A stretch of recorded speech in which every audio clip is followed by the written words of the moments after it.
Hey guys, all right. Welcome to a Monday motivation. So I want to just share with you guys. I was gonna post this on Instagram, but I can't, and I have a glare on my glasses, kind of driving me crazy. But anyway, I was gonna post this on Instagram, but it's gonna take longer than 90 seconds. So just want to share a story with you guys and kind of a common theme that's been going on in everything I've been reading and studying the last 2-3 months. But I want to share a story from Think and Grow Rich, book I'm reading every morning by Napoleon Hill. It was written a long time ago, and then it was kind of rewritten and updated. But Napoleon Hill was hired by Andrew Carnegie to interview a bunch of people what made them successful. And his son was born with no ears, and the doctors told him. That story made me cry at first reading through it. But his son was born with no ears, and I have some notes. I'm going to cheat a little bit here. Son was born with no ears. Doctors told him that he'd never be able to hear. And Napoleon Hill just said, no, my son's going to hear. He had belief and faith. I think probably from interviewing all these people about being successful, and had belief and faith that his son would hear. And they treated him as such, like he was a normal kid.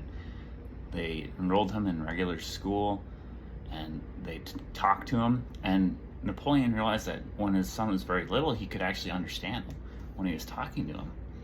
And I guess apparently the skull can, through vibrations, his son could hear. And then later as a teenager, of course, it came out with hearing aids. And the first hearing aid he tried, it didn't work, so he hated it. And then another company came forward and said, hey, we got this hearing aid, we'd like you to try it out. And through belief and faith, he said, okay, and he ended up being able to hear. But kind of one of the crazy things of this story is when he was 7 years old, he wanted to be like normal kids. So this kid, his name was Blair. His name was Blair. He snuck out of the house at age 7. And he wanted, I believe that actually, so I'll have to reread the story, but he wanted to be like his brother who sold newspapers. Of course, that was a big thing way back in the early 1900s. And he snuck out of the house at age 7, went out through the window, and he borrowed 6 cents so he could go buy newspapers. And what he ended up doing is he would sell newspapers, he'd make money, he'd buy more newspapers, make more money, and then at the end of the day, he had 42 cents. And he went and paid off his loan. This kid's 7 years old. And he goes off and he pays back the loan. And he ended up with 36 cents. And he snuck back in the house. And his parents found him asleep on the bed, just clenching on the 36 cents. So just because he wanted to be like a normal kid.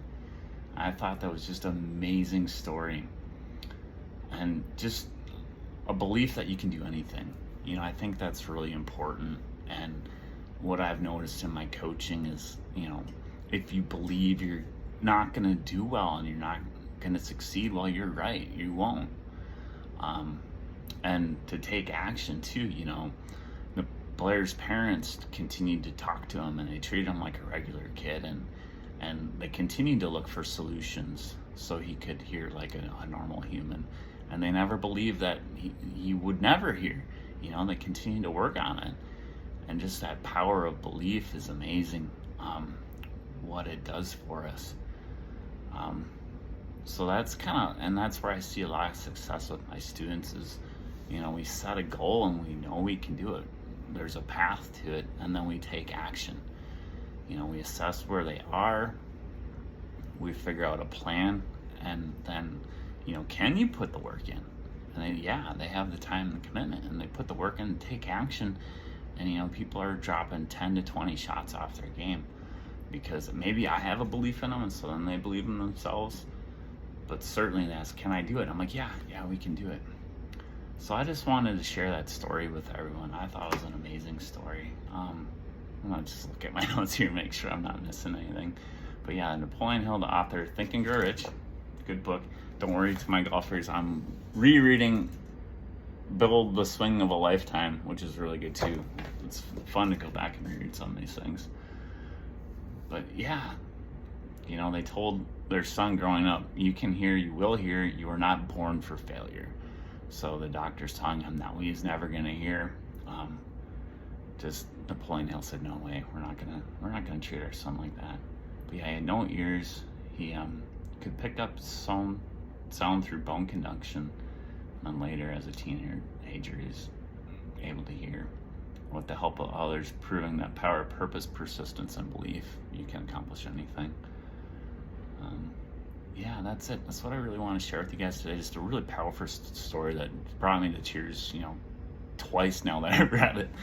And just amazing to think that a 7-year-old that just wants to be like regular kids would go out, sneak out and sell papers, and he paid back the loan. And I thought that was really cool for a 7-year-old to do that couldn't hear, as well as normal people. Or I shouldn't say normal people, but people that were born with ears. So anyway, we'd love to hear what you guys think about that. Just remember, it's amazing what humans can accomplish, and we have to believe in ourselves. We have to have faith that if we take the action, we can do it. And then finally, we have to take action. There's so many golfers I hear that say, hey, I want to be more consistent, I want to get better at golf. And I'm like, well, this is what you have to do. And then they don't do anything. And, one of the things to take action is to work with me, Mr. I want to get more consistent, I want to break 80, well, yeah, I'll teach you how to do it. I'll get your technique better. We'll do it in, 6 weeks, not a year if you do it by yourself. So, and if you don't listen to me, well, at least take action. Go practice, Practice 2-3 times a week. You'll get more consistent. So to be consistent, you have to be consistently consistent. You have to practice. Not just once a week, twice a week, 2-3 times a week, 4 times a week. You can't play once a week and be consistent with your driver. That's not how it works. And, pros only hit 59% of fairways anyway. So they're inconsistent. So I think you have to be reasonable too with your expectations.